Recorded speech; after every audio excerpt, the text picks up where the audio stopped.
Olá, tudo bem, gente da EJA? Tudo bem? Então, vamos para mais uma aula de Sociologia. Hoje nós falaremos sobre a superestrutura e infraestrutura na visão de Karl Marx e Friedrich Engels. Bom, primeiro vamos entrar numa frase, né, uma das máximas de Marx, que diz o seguinte: as ideias da classe dominante são, em cada época, as ideias dominantes. Isto é, a classe, que é a força material dominante da sociedade, é ao mesmo tempo sua força espiritual dominante. O que é que ele quis dizer com essa frase?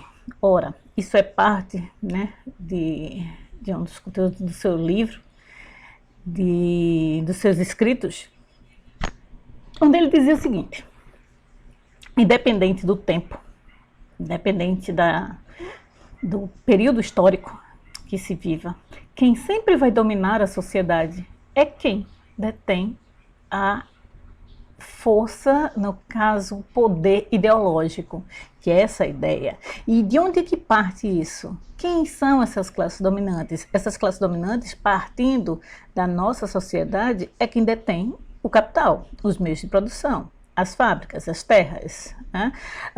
Os meios de comunicação. Então, no nosso tempo, no período capitalista, né? Nos tempos capitalistas, quem manda, quem domina é quem detém os meios de produção, quem detém o capital. Então, vamos lá falar sobre a infraestrutura e a superestrutura. Bom, infraestrutura, eu trouxe aqui esse esboço para falar justamente sobre o que é essa infra. Quando a gente fala de infra, é porque ela está por baixo, né? Ela sustenta. Então, quem sustenta a sociedade, né? Quem é justamente a base, são os modos de produção. E os modos de produção são feitos a partir de quê? Das forças produtivas, das relações de produção. Essas forças produtivas somos nós, os trabalhadores. Então, esse modo de produção é justamente a junção, né, das forças produtivas e das relações de produção. O que é que isso envolve? Quando a gente está falando de forças produtivas, a gente está falando do uso da matéria-prima, estamos falando dos recursos naturais, das relações de produção, entende-se pelas relações entre os trabalhadores e a relação trabalhador-patrão, patrão-trabalhador. Então, como isso, tudo isso envolvido forma o quê? O modo de produção. Isso faz parte do quê? Da infraestrutura. Segundo a teoria marxista, é essa força de produção na qual estão inseridos o conjunto formado pela matéria-prima, meios de produção, que eu já adiantei. Bom, e a infra? Se a infra é aquilo que está por baixo, que é a base das sociedades, do modo de produção, né? O que é a superestrutura? Ora, a superestrutura, como o nome próprio já diz, superestrutura, ela está por cima, ela é super, né? E esse super é justamente o fruto de estratégias dos grupos dominantes. É a classe dominante, a ideia dominante, a ideologia dominante, para consolidar e perpetuar o seu domínio. Trata-se justamente da estrutura jurídico-política, né, da estrutura ideológica. O Estado, a religião, artes, meios de comunicação, todos esses conjuntos, todos esses aparatos institucionais, eles fazem parte dessa superestrutura. Althusser já falava sobre esses aparelhos ideológicos, né, do Estado. Então, o Estado ele se vale dessa superestrutura justamente para manter e continuar com seu domínio consolidado, perpetuar o domínio. Bom, então, essa consciência ideológica da sociedade, ela parte justamente de quê? O que é que vem essa consciência ideológica? Como você pensa, como se organiza a questão cultural, aquilo que lhe convence de algo, né? Essa consciência ideológica da sociedade, por exemplo, a nossa sociedade, né, a sociedade brasileira, ela ela luta, né, com muito afinco para a questão da tradicionalidade, podemos dizer assim, das formas tradicionais da manutenção da família tradicional brasileira, da importância religiosa na nossa sociedade, de um padrão cultural, né, já pré-estabelecido. Então há uma resistência a isso, mas isso vem de onde, né? Essa realidade, né, social vem justamente desses fenômenos, a partir do quê? Dessas instituições do Estado, da religião, das artes, dos meios de comunicação. Então tudo que nós vemos veiculado na mídia, né, toda forma de expressão de arte, ela, de uma certa forma, ou se não totalmente, ela é condicionada e ela vem de uma forma que nos convence, né? E aí cria essa coisa da coesão. E essa coesão, né, que aí já são conceitos durkheimianos, essa coesão ela mantém ainda o domínio dessa estrutura, no caso das superestruturas. Marx ele fez o seguinte, ele trouxe uma ideia, né, uma linguagem metafórica, para falar assim, da questão de um edifício, né, para falar sobre sintetizar a superestrutura e a infraestrutura. Então, vamos imaginar a sociedade como este edifício, certo? Temos aqui um prédio, correto? Esse prédio aqui, ele tem, observem que ele tem aqui umas 3 camadas, é como uma pirâmide, né? E como toda pirâmide, a parte de baixo é a mais, justamente a base, é a que dá sustentação, então ela é mais grossa. Quem é esta base? Essa base é justamente a infraestrutura, ou o próprio nome, a base. E aqui, essa parte aqui, ó, do meio e o topo são as superestruturas. Essa infraestrutura, ou a base, ela é justamente formada pela estrutura econômica. De onde vem essa estrutura econômica? Qual é a estrutura econômica de uma sociedade? São justamente o modelo econômico, os modos de produção, as relações de produção, tudo que faz parte desse aparato. E esse aparato, ele precisa ser mantido em controle. Desde aí vem a frase de Marx, onde diz assim, trabalhadores de todo mundo univos, porque assim, para ele, né, para Marx, você só poderia modificar a sociedade, realmente, se houver um sentimento, né, de pertencimento de classe. Então tem que ter uma luta de classe. Ele diz que não há como fazer mudanças nessa infraestrutura, nessa base, nessa sociedade, se não for a partir da revolução da classe, no caso, a classe proletariada. Então ele fala dessa revolução proletária. E quem é que consegue manter a calmaria, pode-se dizer dessa forma, dessa base? São a estrutura jurídico-política. É justamente formulando leis, manutenção dessas leis e, como nós vimos já nas aulas anteriores, a única instituição que tem o uso legitimado da força é o Estado. Então, ele também pode usar a força física para coibir possíveis manifestações das bases, da infraestrutura. Aí, se a gente pensar dessa forma, vamos pensar assim no bem atual, nós temos aí uma reforma, né? Nós temos aí na iminência de uma reforma administrativa.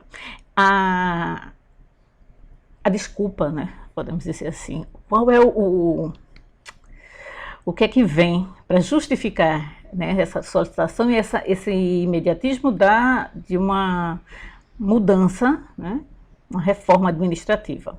Bom, já é falado, não de hoje, mas de muitos e muitos anos, que os cofres públicos eles estão esgotados. Para não entrar no caos, é preciso mudanças. Então, primeiro tivemos uma reforma trabalhista. Mexeu com as leis trabalhistas, com as formas de... as leis ficaram mais fragilizadas, flexibilização, né, dessas leis. Ou seja, quem mais precisa? Os trabalhadores. Então, no caso, isso já foi mexido. Vem aí uma reforma, veio a reforma da Previdência, a solicitação da reforma da Previdência. Então, já modificou muita, né, a forma como você vai se aposentar, se for se aposentar. Então, se observar, desde o início dessas grandes modificações, né, políticos-jurídicas, elas afetam diretamente as bases. Elas não estão afetando a superestrutura. Vem aí a reforma, né, o que foi entregue pelo atual presidente da República, né, o chefe do Executivo, é justamente um projeto, né, dessas mudanças, para essa reforma, mas essa reforma não mexe com o judiciário, essa reforma não mexe com o alto escalão das forças militares, essa reforma não mexe com com os políticos, né? Essa reforma mexe com a infraestrutura, mexe com os trabalhadores. Então, assim, se é tão boa e tão necessária, por que mexer com quem ganha menos? Com quem já tem pouco ou nenhum privilégio? É algo a se pensar, lógico. A gente está falando aqui das ideias de superestruturas criadas, né, concebidas por Marx, e isso lá no fim do século XIX. Porém, ele fez uma leitura muito assertiva do que, né, dessa questão material das sociedades. Bom, como a gente já viu, essa superestrutura, infraestrutura, ela é jurídico-política, ela tem ela é orquestrada por esses pensamentos ideológicos. E quando a gente está falando, e a gente já falou de ideologia, quando a gente está falando de pensamento ideológico, ele existe em qualquer área, em qualquer setor, em qualquer instituição. Se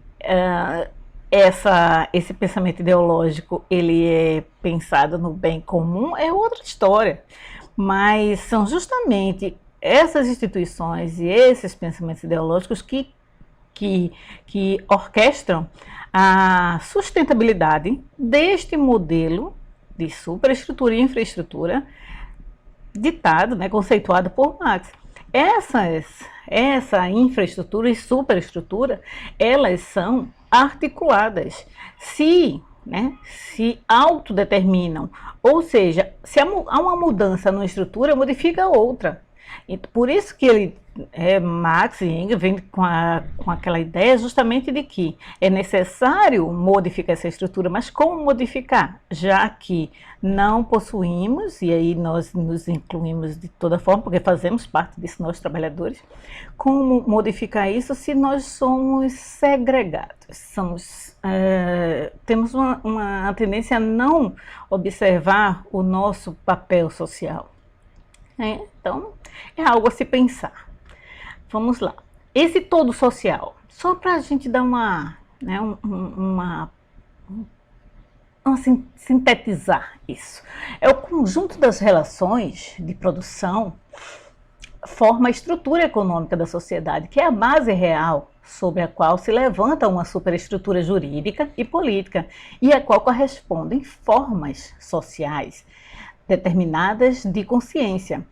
Ora, uma sociedade bem instruída, uma sociedade, um cidadão politizado e um cidadão conhecedor de seus direitos e cumpridor de seus deveres, ele é muito mais difícil de qualquer tipo de dominação e de aceitar todo ou qualquer ideia, né, ou ideal, né, qualquer pensamento ideológico que não seja pautado em uma sociedade, não digo igualitária, mas assim, que preze, né, por tantas divergências e tantas desigualdades.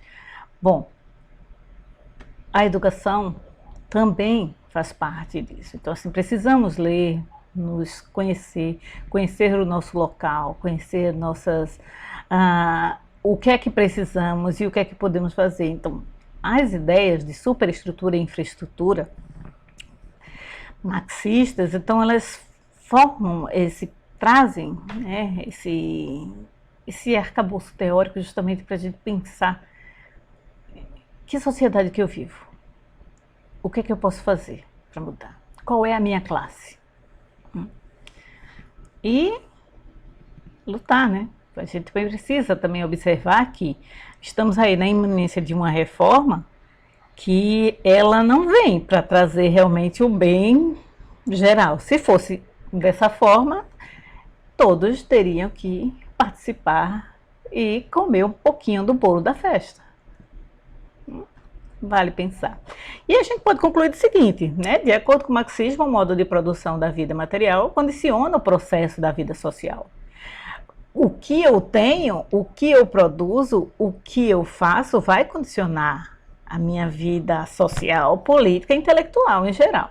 Isso equivale a dizer que diferentes conjuntos de relações econômicas determinarão a existência de diferentes formas de Estado e consciência coletiva, né? E consciência social, que serão adequados para o funcionamento daquelas relações econômicas. Então, se existe um sindicato forte, se existe uma classe bem estruturada, consciente, ela é muito mais difícil de ser subordinada, de admitir desigualdades profundas, né, em sua conjuntura. Logo, quando o desenvolvimento das forças produtivas faz mudanças das relações de produção, consequentemente, a superestrutura será transformada. Ou seja, a superestrutura não é autônoma. Ela não se dá por si mesma. Não tem seu funcionamento nas forças produtivas e nas relações de produção.